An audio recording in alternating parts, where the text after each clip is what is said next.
I call on the representative of the Democratic People's Republic of Korea. Thank you, Mr. President, for giving me the floor. My delegation is taking the floor to exercise the right of reply in response to the provocative statement leveled against my country during the general debate and the right of reply. Some days ago, the ROK foreign minister abused this August UN platform to commit a grave political provocation against the DPRK, a dignified UN member state. We categorically condemn and reject his reckless statement as a blatant affront to the sovereignty of the DPRK and wanton interference in its internal affairs. ROK foreign minister shall pay a high price for his despicable attempt to tarnish the dignity and prestige of the DPRK. It is an undeniable fact in history that the US nuclear threat, which has lasted for more than half a century, triggered off the DPRK's access to nuclear weapons, and the hostile acts and military blackmail by the US and ROK have been a decisive factor compelling the DPRK to steadily advance the enhancement of nuclear force.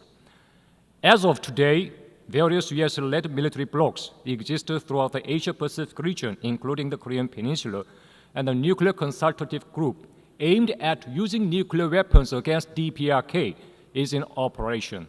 Furthermore, the US and its vassal countries' aggressive war drills continue unabated. The whole world knows who are to blame for having turned the Korean Peninsula and the rest of the region into the world's hottest spot and a touch-and-go gunpowder depot by staging war drills of aggressive nature almost every day throughout the year while raving about the end of regime in the DPRK.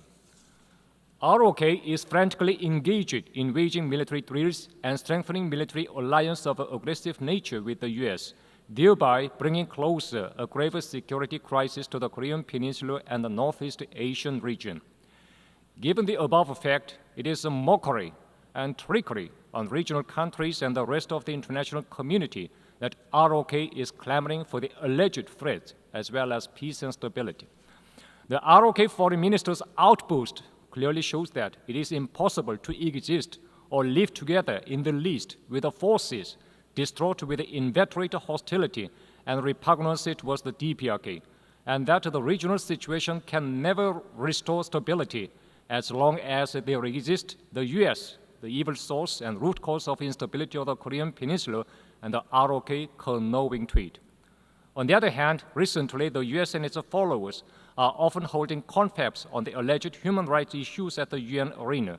Such performance is prompted by their sinister intention to tarnish the image of the DPRK at any cost by resorting to the despicable smear campaign, since they could not subdue the DPRK by military force.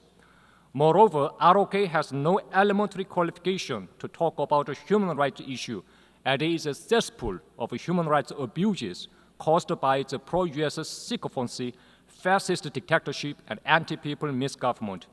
It is pressing for the ROK to clean its human rights garbage at home. ROK is seriously mocking and insulting our people by scattering political agitation rubbish of leaflets, defaming our ideology and system due to our people, and dirty notes and stuff. ROK scums deserve a counter-reaction accordingly. No matter how desperately the ROK may try to disguise itself as a victim by racking its brain and playing on words to turn black into white, no one will be fooled into believing it anymore. ROK, obsessed with the inveterate hostility towards the DPRK, is strongly urged to read carefully the UN Charter.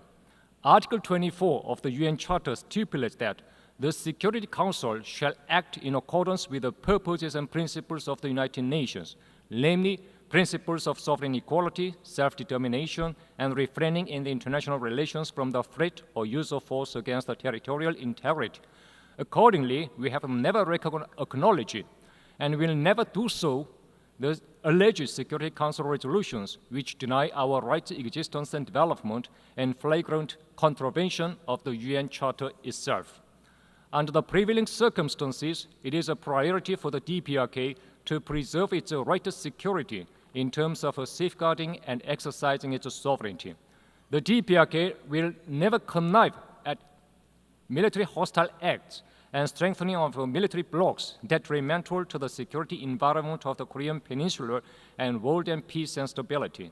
We remain firmly committed to fully safeguarding the sovereignty and security interests of the state and the regional peace through offensive and overwhelming counteractions. I thank you, Mr. President.